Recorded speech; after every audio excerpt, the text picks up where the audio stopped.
Assalamualaikum warahmatullahi wabarakatuh. Halo, apa kabar Anda para pecinta ikan koi? Pagi ini kita ketemu di video Koi Channel Indonesia. Entah edisi yang keberapa, pastinya lupa. Tapi pagi ini mudah-mudahan kabar baik menyertai Anda semuanya para pecinta ikan koi dan juga ikan hias yang ada di rumah Anda. Mudah-mudahan ikannya pada mulus, berkembang dengan baik secara bentuk maupun warna yang tetap menggoda. Nah, pagi ini kita akan bicara tentang bagaimana memelihara ikan koi di kolam, sekaligus juga dicampur dengan ikan lain. Nah, ikan lain misalnya seperti Nah, konon ikan koi ternyata juga bisa hidup berdampingan di kolam cantik kita, di kolam hias yang ada di sekitar pekarangan rumah kita. Dengan beberapa jenis ikan, mulai dari gurame, terus juga ikan patin, dan ikan yang akan saya bahas yaitu ikan konsumsi lain seperti ikan nila. Nah, untuk Anda yang mungkin berpikir kenapa harus ikan konsumsi juga bukan harus ya, bisa disatukan dengan ikan koi. Di satu sisi mempunyai kelebihan atau manfaat. Ketika kita tidak punya ruang khusus untuk memelihara ikan konsumsi, maka tidak ada salahnya kita untuk menyisihkan atau juga menanam, membudidaya ikan lain di kolam koi ini. Ternyata kondisi hasilnya ya lumayan bagus. Nah, pagi ini kita akan bicara tentang bagaimana ketika ikan koi disatukan dengan ikan nila. Nah, ini akan kita bahas, akan kita perlihatkan juga untuk Anda.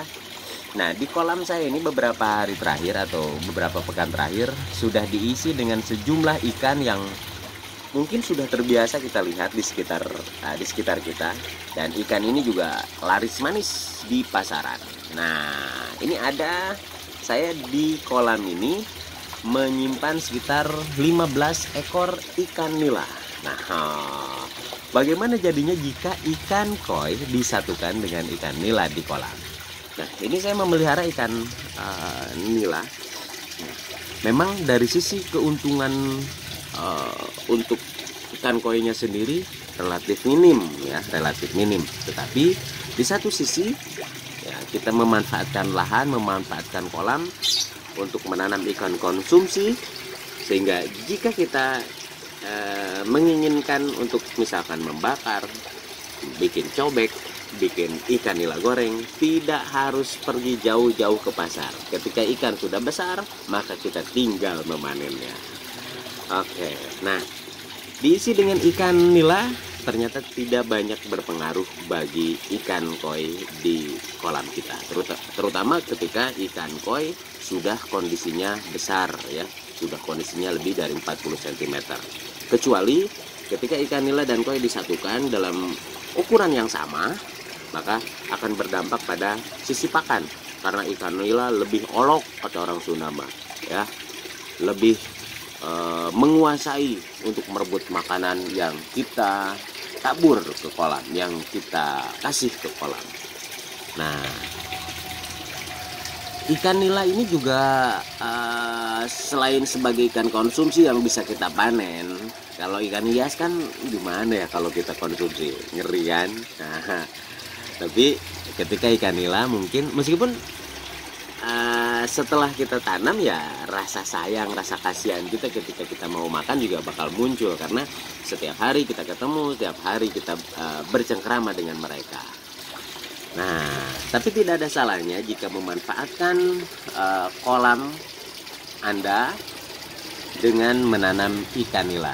Karena dari pengalaman saya selama beberapa pekan terakhir ini, tidak terlalu bermasalah. Bahkan kita lihat bahwa ikan-ikannya hidup dengan normal, berjalan seperti biasanya. Hanya saja ada dampak sedikit pada kolam, ada pengaruh bahwa dengan diisi ikan nila, kondisi air di kolam agak sedikit keruh ya, tidak sejernih pada umumnya. Ini terjadi karena si ikan nila ini banyak memakan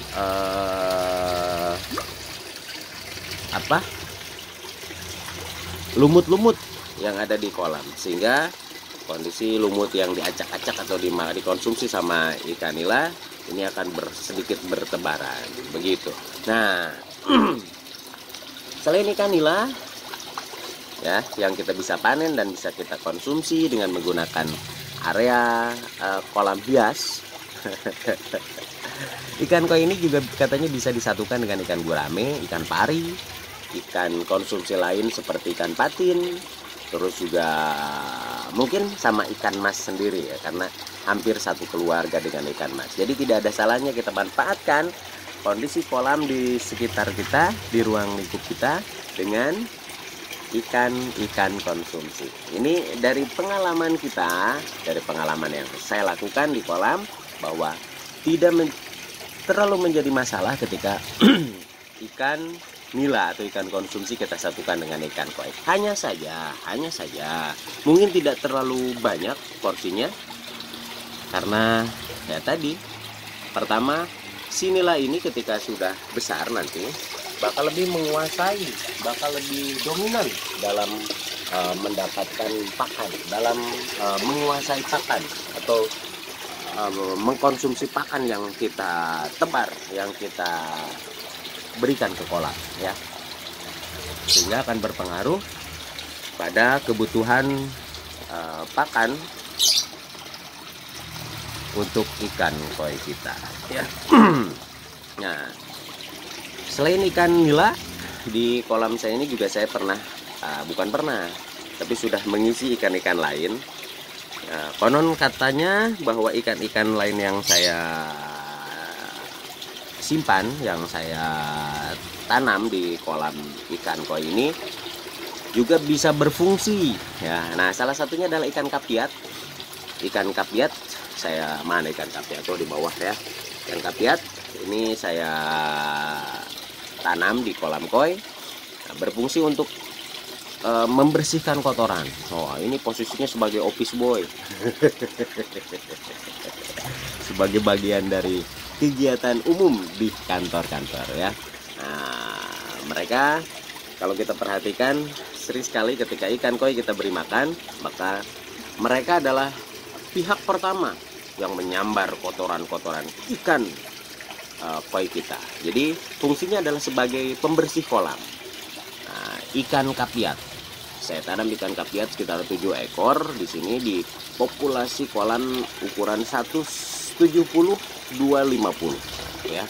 Nah, jadi fungsi dari ikan kapiat adalah untuk membersihkan kolam. Nah, kalau ikan nila tadi saya katakan tidak terlalu banyak fungsi untuk sistem simbiosis mutualismenya, tetapi ada manfaat lain. Jika ikannya sudah besar, kita tidak ke pasar, nah kenapa tidak kita manfaatkan kolam koi kita untuk ditanam ikan nila sebagai ikan konsumsi ya. Dan ikan nila juga relatif bagus ketika kita lihat, karena dengan mereka berkelompok berlari ke sana kemari akan semakin mempercantik kolam Anda. Nah, selain ikan nila dan kapiat, di kolam saya juga saya simpan, saya tanam yaitu ikan Sumatera ya. Apa sih ikan Sumatera itu istilahnya? Tiger fish gitu ya, tiger fish, loreng-loreng gitu. Saya tanam juga ikan Sumatera. Jadi fungsinya adalah untuk membersihkan lumut, juga sama membersihkan lumut yang ada di kolam. Dan sebagian orang mempercayai bahwa ikan Sumatera juga adalah sosok ikan yang bisa membersihkan kutu-kutu yang ada di badan ikan koi kita. Selain tapi saya lihatnya lebih relatif pada memakan telur-telur kutu mungkin ya, telur-telur kutu, telur-telur bakteri berbahaya yang nantinya akan mengancam pada keselamatan dan tatanan kehidupan pada ikan koi di kolam kita. Nah, itu tadi video berbagi saya bagaimana mengelola atau memelihara ikan koi di kolam hias sekitar rumah.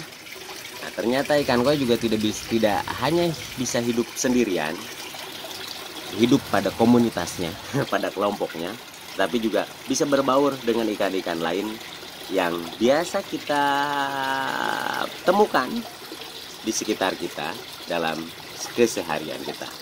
Nah, ikan koi juga bisa hidup berdampingan dengan baik bersama ikan nila, ikan kapiat, ikan Sumatera, dan ikan-ikan lain yang tentunya aman, tidak membahayakan posisi ikan koi di kolam kita. Jadi kenapa tidak dari sekarang, ketika teman-teman, rekan-rekan, sahabat semuanya, para pecinta koi ingin menyisipkan sebagian ikan konsumsi di kolam koi, tidak ada salahnya. Itu adalah menurut atau hasil dari apa yang saya lakukan di kolam yang ada di sekitar rumah saya ini. Oke, nah itu salah satu sampel tuh ya, ikan nila yang usianya sekitar 3 minggu lah, 2-3 pekan yang ada di kolam koi ini. Baik, terima kasih untuk Anda yang sudah menyaksikan video ini. Salam hangat, salam sejahtera, salam bahagia. Mudah-mudahan kita selalu sehat walafiat, dan mudah-mudahan apa yang saya sampaikan sedikit banyaknya bisa bermanfaat, meskipun tidak berbicara secara ilmiah. Tidak berbicara secara ilmu, hanya berbicara pada pengalaman yang sudah saya lakukan atau kita lakukan di kolam ikan yang ada di rumah saya ini. Baik, terima kasih. Salam untuk semuanya Anda yang ada di Jawa, di Sumatera, di Kalimantan, di Sulawesi, di Nusa Tenggara, di Bali, di Papua, dan Anda semuanya yang menyaksikan video ini. Terima kasih, hatur nuhun semuanya. Sampai jumpa di video selanjutnya. Wassalamualaikum warahmatullahi wabarakatuh.